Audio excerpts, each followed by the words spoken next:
Assalamualaikum warahmatullahi wabarakatuh. Alhamdulillahi rabbil alamin. Wassalatu wassalamu ala ashrafil anbiya'i wal mursalin Nabiyyina Muhammadin wa ala alihi wa sahbihi ajma'in. Amma ba'd. Ikhwani fid din, a'azzakumullah. Alhamdulillah, segala puji bagi Allah Subhanahu wa taala yang pada pagi hari ini telah memberikan kita taufik dan hidayah untuk bisa hadir di majlisul ilm, untuk mendengarkan ayat-ayat Allah dan mendengarkan hadis-hadis Rasulullah sallallahu alaihi wasallam. Semoga ini menjadi permulaan yang terbaik atau awalan yang terbaik di pagi hari ini. Ikhwani fid din, a'azzakumullah. Kajian kita pada pagi hari ini masih berkaitan tentang hadis yang ketujuh, yaitu yang berjudul Asyirku akbarudz dzunub. Syirik adalah merupakan dosa yang paling besar, dan hadis ini adalah hadis Ibnu Mas'ud radhiyallahu taala anhu. Dia bertanya kepada Rasulullah sallallahu alaihi wasallam, "Ya Rasulullah, apakah dosa yang paling besar itu?" Nabi menjawab, yaitu engkau mengadakan sekutu bagi Allah Subhanahu wa taala sementara Dia yang menciptakan engkau. Kemudian dia bertanya lagi, "Apalagi ya Rasulullah?" Rasulullah SAW mengatakan, yaitu engkau membunuh anakmu karena engkau khawatir dia makan bersamamu. Apalagi ya Rasulullah? Rasulullah mengatakan, antuzaniya bihalilati jarik, engkau berzina dengan wanita-wanita tetanggamu. Lalu Allah Subhanahu wa taala menurunkan firman-Nya, وَالَّذِينَ لَا يَدْعُونَ مَعَ اللَّهِ إِلَهًا آخَرَ وَلَا يَقْتُلُونَ النَّفْسَ الَّتِي حَرَّمَ اللَّهُ إِلَّا بِالْحَقِّ وَلَا يَزْنُونَ. Dan kita telah menyampaikan beberapa faedah yang berkaitan tentang hadis ini. Faedah yang terakhir yang kita sampaikan adalah ayat hadis ini menunjukkan betapa besarnya dosa kesyirikan. Kita lanjutkan ayol ikhwah. Wal jannatu haramun 'alal musyrik.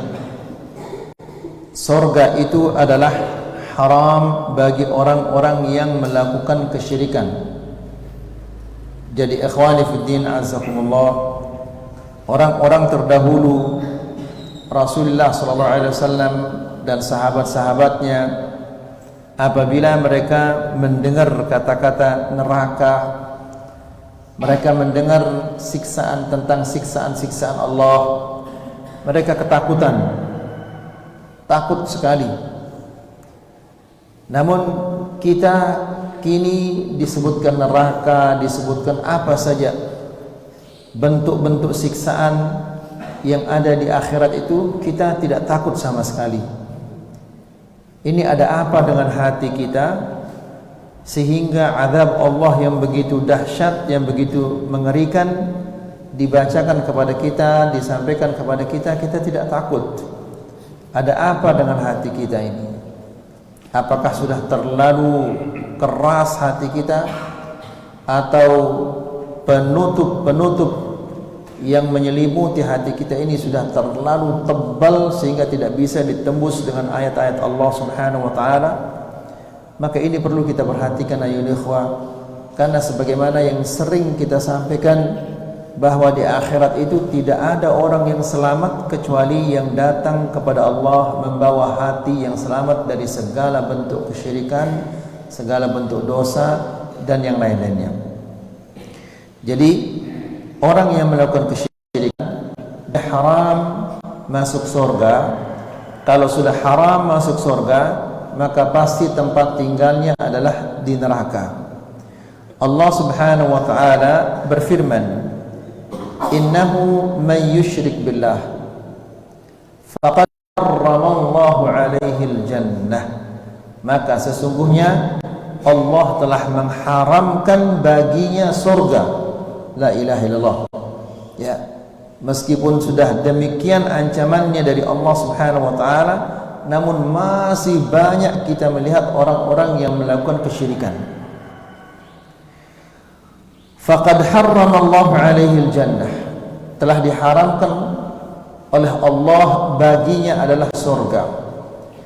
Wa ma'wahun nar, dan tempat tinggalnya adalah di neraka. Sudah pasti kalau dia haram masuk surga, maka pasti tempat tinggalnya itu adalah di neraka. Siapa di antara kita yang sanggup untuk menahan api neraka itu, ayo ikhwah? Api yang begitu panas, dan bayangkan dia selama-lamanya tinggal di neraka ini. La ilaha illallah. Maka dengan demikian ayo ikhwah, kita harus mengingatkan keluarga-keluarga kita agar mereka menjauhi kesyirikan ini. Kemudian setelah itu Allah menjelaskan wa ma lidh-dhalimin min ansar, dan tidak ada bagi orang yang zalim itu penolong-penolong. Lihat ayo ikhwah, orang yang melakukan kesyirikan ini disebut oleh Allah sebagai orang yang zalim. Tidak ada orang yang zalim lebih daripada orang yang musyrik. Kenapa demikian? Karena orang yang musyrik tanpa dia menyadari, dia telah menyamakan Allah Subhanahu wa taala dengan makhluknya. Ya, Allah direndahkan derajatnya sehingga dia setara dengan makhluknya. Makhluk yang lemah, yang tidak bisa apa-apa, diangkat derajatnya sehingga dia menjadi setara dengan Allah Subhanahu wa taala. Dia zalim terhadap Allah, kemudian juga zalim terhadap makhluknya. Na'udzubillah. Ya. Allah Subhanahu wa taala yang menciptakannya, yang telah memberikan segala-galanya. Allah memberinya makanan, minuman, pakaian, tempat tinggal, segala-galanya dia diberikan oleh Allah Subhanahu wa taala. Lalu dia berterima kasih kepada selain Allah. Bukankah ini adalah orang yang paling zalim? Ini adalah orang yang paling zalim. Na'udzubillah. Jadi Allah menjelaskan wa ma lidh-dhalimin. Jadi orang musyrik itu dia adalah orang yang zalim. Meskipun dia berlaku adil di muka bumi ini, ya, dia berhukum dengan hukum yang sangat adil di dunia ini.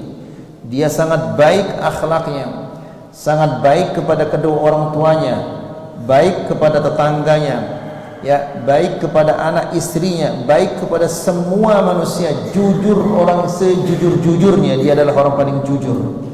Dia adalah orang yang paling pemurah. Bagaimanapun banyak kebaikannya, jika dia melakukan kesyirikan, maka sesungguhnya dia adalah orang yang paling zalim. Nah, Allah menjelaskan orang yang zalim itu nanti di akhirat tidak ada penolong baginya. Apa saja kezaliman itu yang kita lakukan, maka orang yang zalim itu nanti tidak ada orang-orang yang akan menolongnya. Nasallallahu alaihi wasallam. Makanya Nabi sallallahu alaihi wasallam mengingatkan kita, adz-zulmu zulumatun yaumal qiyamah. Kezaliman itu adalah kegelapan nanti pada hari kiamat. Nasallallahu alaihi wasallam.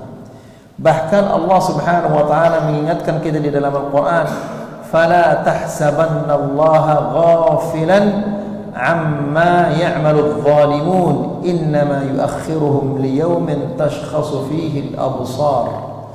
Jangan engkau mengira bahwa Allah Subhanahu wa taala lupa, lalai terhadap perbuatan-perbuatan orang zalim. Tidak, Allah tidak lupa sama sekali. Jadi ingat ini bapak-bapak dan ikhwani fiddin azakumullah. Para thullab, ingat juga bahwa Allah Subhanahu wa taala tidak akan mengabaikan, tidak pernah lupa terhadap perbuatan-perbuatan orang yang zalim. Apakah itu tetangga, apakah itu suami, ataukah itu istri, ataukah itu orang tua, ataukah itu pejabat, Allah Subhanahu wa taala tidak pernah lupa terhadap kezalimannya itu. Kemudian Allah menjelaskan innama yuakhiruhum liyaumin tashkhasu fihi al-absar. Allah Subhanahu wa taala hanya menunda azabnya. Menunda azab itu terhadap orang yang zalim ini. Sampai kapan? Sampai pada hari di mana mata-mata manusia ini tidak berkedip. Kenapa mata-mata mereka ini tidak berkedip?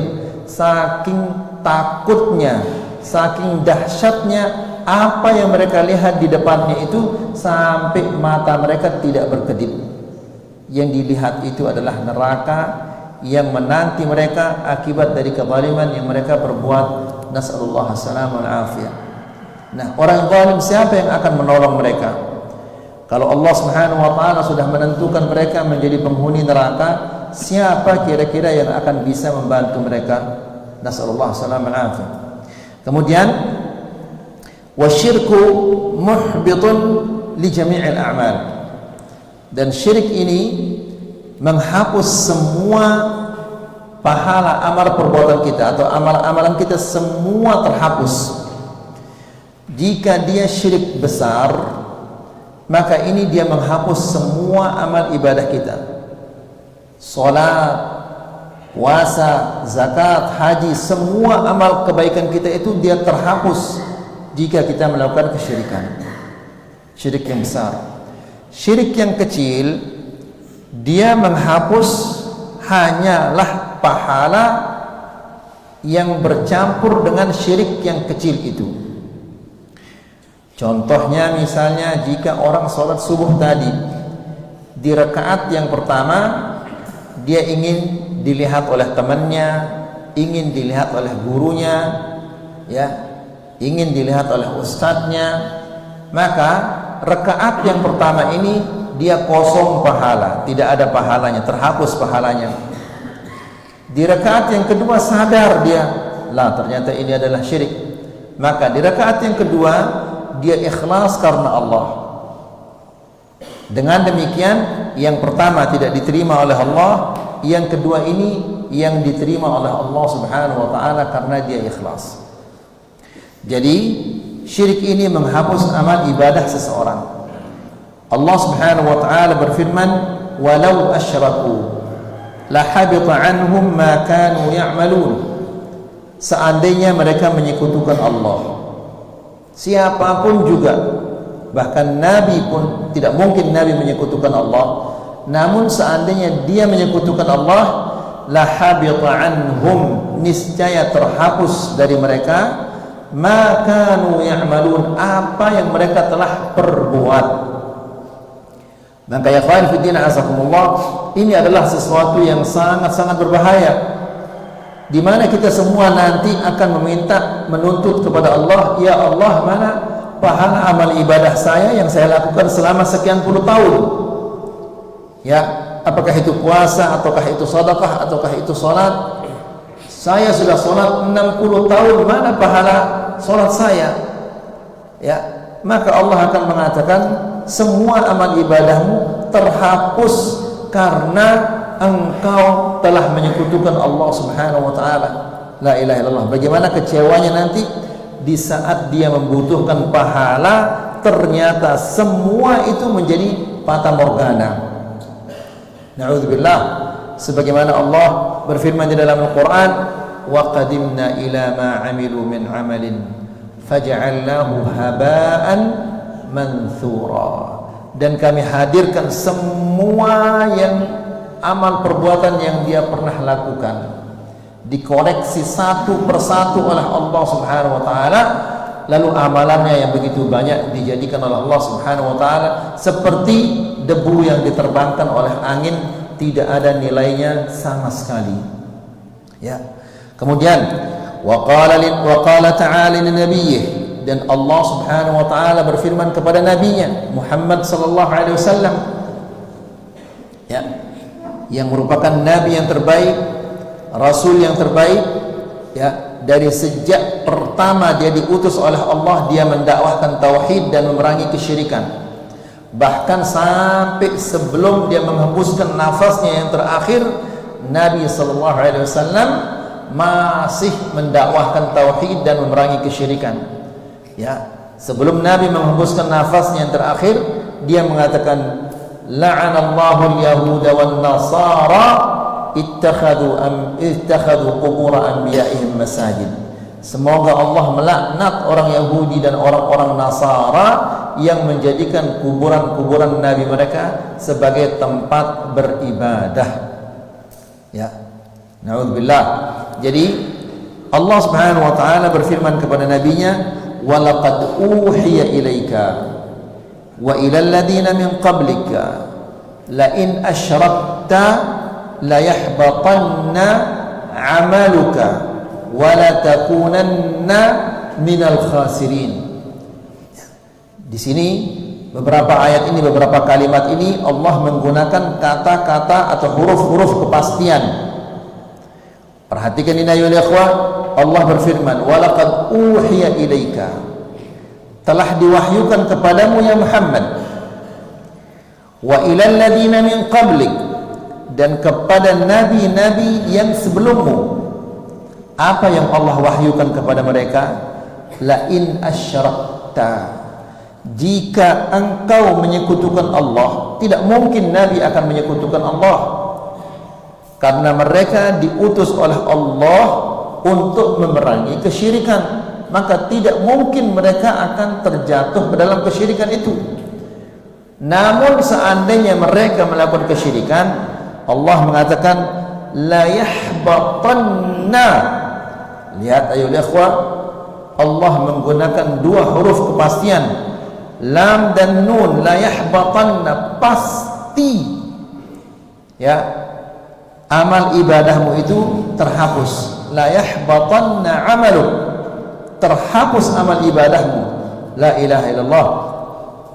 Ya, jadi ikhwani fillah azamullah, meskipun kerasnya ancaman dari Allah Subhanahu wa taala, namun betapa banyaknya orang-orang yang masih saja melakukan kesyirikan, bahkan membela kesyirikan, ya, berani mengeluarkan uang yang begitu besar untuk menyemarakkan kesyirikan, ya, untuk merayakan kesyirikan-kesyirikan. Nas'alullah salamun afiyah. Jadi ikhwani fillah azakumullah, kita tidak boleh diam terhadap hal ini, harus kita sampaikan. Mereka terima atau tidak terima, ini urusan mereka dengan Allah Subhanahu wa taala. Namun yang penting kita harus menyampaikan hal ini kepada setidak-tidaknya kepada keluarga kita. Jangan kita diam, karena kita akan ditanya oleh Allah. Antum semua yang hadir di kajian ini akan ditanya oleh Allah. Ya, sebagaimana kita mengetahui bahwa seseorang itu tidak akan melangkah dari hadapan Allah sampai dia ditanya tentang 4 perkara. Salah satu di antara yang 4 ini, wa an ilmihi madza amila bihi, dan tentang ilmunya dia apakan itu. Nanti akan ada catatan, tanggal sekian, hari sekian kamu hadir di pengajian, isinya ini dan ini dan ini. Engkau apakan dia ilmu itu? Diamalkan atau tidak? Disampaikan atau tidak? Jadi jangan dikira itu main-main ayo ikhwah. Jangan dikira datang kemudian pergi begitu saja. Tidak, ada ada tuntutan yang luar biasa. Ya, ada tanggung jawab yang sangat-sangat besar. Makanya Allah mengingatkan kita, afa hasibtum annama khalaqnakum abathan wa annakum ilayna la turja'un. Apakah kalian mengira bahwa kami menciptakan kalian abath, sia-sia begitu saja, tidak ada perintah, tidak ada larangan, tidak ada tanggung jawab? Tidak. Ya, ada perintah, ada larangan. Kemudian kita akan dimintai oleh Allah Subhanahu wa taala pertanggungjawaban tentang perintah dan larangan itu. Ya, wa annakum ilaina la turja'un. Apakah kalian mengira bahwa kalian tidak akan kembali kepada kami untuk mempertanggungjawabkan semua yang kalian telah berbuat di dunia? Tidak demikian. Kalian akan kembali kepada kami dan kalian akan mempertanggungjawabkan semua yang telah kalian perbuat itu. Nah, kita kembali lagi. La yahbatanna amaluk. niscaya amal ibadahmu itu akan terhapus. Lihat ayol ikhwah, setelah itu Allah mengatakan wala takunanna, dan engkau pasti akan menjadi orang-orang yang rugi umurnya di dunia. Dia tidak memanfaatkan umurnya di dunia ini untuk menyelamatkan dirinya dari api neraka, justru dia jerumuskan dirinya ke dalam api neraka. Kemudian habis kesehatannya dia gunakan untuk bermaksiat, melakukan kesyirikan. Habis uangnya, habis segala-galanya, ya, semua itu digunakan untuk menyekutukan Allah Subhanahu wa taala. Dan betapa banyaknya orang-orang yang seperti ini ayo ikhwah. Ya, sejak dia kecil sudah dibiasakan oleh orang tuanya untuk melakukan kesyirikan, sehingga dia menjadi remaja dalam keadaan kesyirikan sampai dia tua, sampai dia meninggal di atas kesyirikan. Na'udzubillah. Ya. Kemudian kata Syekh, wa li ajli dzalik khashiya Nabiullah Ibrahim alaihi salam min asy-syirki wa da'a rabbahu an yujannibahu iyyahu.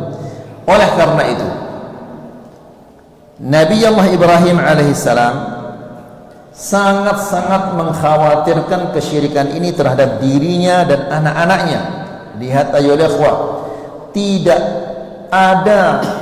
tidak boleh seseorang merasa dirinya aman dari kesyirikan meskipun dia rajin ngaji, meskipun dia taat kepada Allah. Ya, jangan dia merasa aman dari kesyirikan. Ini Nabi Allah Ibrahim, Nabi Ibrahim alaihissalam, dia merupakan salah satu ulul azm, 5 nabi yang terbaik. Kemudian Ibrahim alaihissalam, dia adalah abul anbiya, bapaknya para nabi, dan dia yang menghancurkan patung-patung itu dengan tangannya, padahal dia sendiri. Di zaman itu tidak ada orang yang mengikutinya kecuali istrinya saja dan keponakannya. Berani dia masuk ke patung-patung itu kemudian menghancurkannya. Ya. Namun meskipun demikian dia tetap mengkhawatirkan kesyirikan itu terhadap dirinya dan terhadap anak-anaknya. Kalau Ibrahim saja mengkhawatirkan kesyirikan terhadap dirinya, masa kita akan aman-aman saja ayo ikhwah? La ilaha illallah. Ini namanya tipu daya syaitan. Kalau kita merasa aman dari kesyirikan ini namanya tipu daya syaitan. Lihat apa kata Ibrahim alaihissalam, wajnubni wa baniya an na'budal asnam. Ya Allah, jadikanlah aku dan anak cucuku di tepi dari kesyirikan ini, dari patung-patung ini, ya, dari menyembah patung. Jauhkanlah aku dan anak cucuku dari menyembah patung. Wajnubni, jadikanlah aku di sisi dan menyembah patung ini di sisi, sehingga dia tidak pernah akan ketemu. Apa sebabnya? Lihat ayo ikhwah, apa penjelasan Ibrahim alaihissalam sebagaimana diceritakan oleh Allah, Rabbi innahunna adlalna katsiran minan nas. Ya Allah, patung-patung ini telah banyak menyesatkan manusia. Lihat betapa banyaknya orang yang disesatkan oleh kuburan-kuburan ini. Ya, lihat betapa banyaknya orang-orang yang telah disesatkan oleh ajimat-ajimat ini. Lihat betapa banyaknya orang-orang yang disesatkan oleh keris-keris dan yang lain-lainnya. Nas'alullah salaman afiyah. Ya, jadi Ibrahim alaihissalam mengkhawatirkan kesyirikan terhadap dirinya. Maka kita seharusnya lebih khawatir lagi terhadap diri kita dan anak-anak kita. Ikhwani fid din azzakumullah. Di antara hak anak istri kita yang wajib kita tunaikan, ingat ini baik-baik ya, di antara haknya anak dan istri kita yang wajib kita tunaikan, dan kita akan dituntut oleh Allah Subhanahu wa taala jika kita tidak menunaikan, Karena Allah Subhanahu wa taala berfirman, berilah setiap manusia itu adalah haknya. Ya. Apa haknya anak istri kita? Kita doakan mereka agar mereka diselamatkan oleh Allah Subhanahu wa taala dari kesyirikan-kesyirikan dan dosa-dosa, dan dijauhkan dari segala bentuk fitnah-fitnah. Ini kewajiban atau hak anak istri kita yang harus kita tunaikan. Nah, coba antum sekarang renungkan, ya, apakah setiap hari, apakah di setiap salat kita mendoakan anak dan istri kita agar dijauhkan mereka dari kesyirikan, dijauhkan mereka dari maksiat, dijauhkan mereka dari fitnah-fitnah? Kalau tidak, ayo ikhwah, maka mulai dari hari ini doakanlah anak istri agar mereka dijauhkan dari segala bentuk kesyirikan, dari segala bentuk dosa, dari segala bentuk fitnah-fitnah. Seandainya kita tidak mendoakan mereka, ya, dan mereka tetap jauh dari kesyirikan, jauh dari maksiat, jauh dari fitnah-fitnah, kita akan dituntut, karena itu adalah hak mereka yang kita harus tunaikan. Seandainya kita mendoakan mereka siang dan malam, namun mereka tetap saja berada di dalam maksiat itu, maka kewajiban kita sudah kita tunaikan terhadap mereka. Hak mereka kita sudah tunaikan.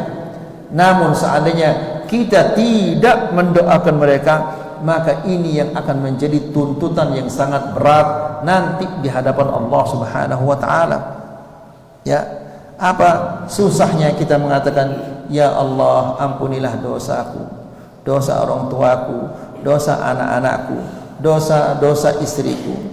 Ya Allah, berilah mereka hidayah. Ya Allah, tunjukkanlah mereka ke jalan yang lurus. Apa sulitnya itu? Apa beratnya itu, ya ikhwan? Ya, dan ikhwani fiddin azakumullah, kita mendoakannya saja, mendoakan mereka saja, kita sudah mendapatkan pahala. Ya, bagaimana seandainya mereka itu diberikan oleh Allah Subhanahu wa taala melalui didikan kita dan melalui doa kita? Bagaimana besar pahala kita di sisi Allah Subhanahu wa taala? Ya, jadi ikhwani fiddin azakumullah, ini yang sering kita abaikan. Ya, seringkali kita mengeluh, kenapa istri saya susah sekali patuh, kenapa anak-anak saya susah sekali dia patuh. Ya, mungkin yang belum kita laksanakan adalah mendoakan mereka dengan hati yang tulus. Ya, kalau kita sudah berdoa, Allah Subhanahu wa taala pasti mengabulkan doa kita. Kalau anak itu tidak diberikan hidayah oleh Allah atau belum diberikan oleh Allah Subhanahu wa taala hidayah di masa hidup kita, mungkin Allah akan memberinya hidayah setelah kita meninggal dunia nanti. Kita tidak tahu. Namun seandainya Allah Subhanahu wa taala tidak memberinya hidayah sama sekali, maka kewajiban kita sebagai orang tua sudah kita laksanakan, yaitu kita mendoakannya. Namun Allah belum memberinya petunjuk. Kemudian, wa innama da'a Ibrahim alaihissalam bidzalik lianna katsiran minan nas iftutinu biha fa khafa min dzalika wa da'a Allah an yu'afihi wa banihi min ibadatiha. Ibrahim alaihissalam berdoa kepada Allah agar dijauhkan dari kesyirikan-kesyirikan ini karena betapa banyaknya orang-orang yang terfitnah, tertipu dengan kesyirikan-kesyirikan ini. Perhatikan, fa khafa min dzalika, maka dia khawatirkan hal itu sehingga dia berdoa kepada Allah Subhanahu wa taala agar dia dijauhkan dari kesyirikan, juga anak-anaknya dijauhkan oleh Allah Subhanahu wa taala dari kesyirikan ini. Ya. Kemudian, fa idza kana Ibrahim alaihi salam yas'alullah an yujannibahu wa yujanniba banihi ibadatal asnam, fama dhannuka bighairihi. Kalau Ibrahim alaihissalam saja, Ibrahim alaihissalam, ya, saking kuatnya imannya, saking kuatnya tawakalnya Ibrahim alaihissalam kepada Allah, sampai-sampai ketika dia akan dilempar ke dalam api itu, datang malaikat untuk menawarkan bantuan. Apa kata Ibrahim alaihissalam menjawabnya? Amma ilaika fala. Kalau kepadamu aku tidak butuh bantuanmu, aku hanya butuh bantuan Allah Subhanahu wa taala. Subhanallah. Padahal malaikat itu sekali dia tiup, dia akan padamkan api itu. Namun Karena Ibrahim alaihissalam selalu menggantungkan hatinya kepada Allah subhanahu wa ta'ala, sehingga dalam keadaan yang sulit seperti itu pun dia tidak mau meminta kepada selain Allah.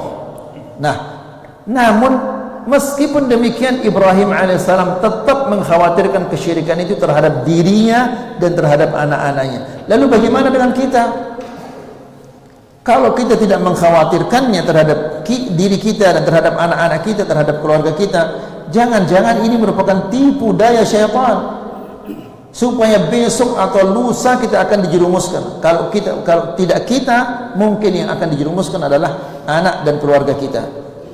Ya. Qala Ibrahim At-Taimi mengatakan, "Wa man ya'manul bala'a ba'da Ibrahim?" Siapa yang bisa aman dari ujian-ujian itu setelah Ibrahim? Ibrahim aja dia khawatir mendapatkan ujian, mendapatkan fitnah. Ya, apalagi kita ini yang bukan nabi, bukan rasul, bukan sahabat, bukan apa-apa, kok merasa aman-aman saja dari kesyirikan? Bukankah ini tipu daya syaitan? Wa hadha yujibu lil qalbil hayy an yakhafa min asy-syirk. Ini mendorong hati orang yang masih hidup. Saya ulangi lagi, hati orang-orang yang masih hidup. Jadi hati itu bisa dia hidup, bisa dia mati. Nah, orang-orang yang hatinya hidup, dia takut kepada kesyirikan. Berarti kalau orang yang tidak takut kepada kesyirikan, jangan-jangan hatinya ini sudah sekarat, dia sakit, atau sudah sekarat, atau sudah mati. Na'udzubillah, tiga-tiganya jelek.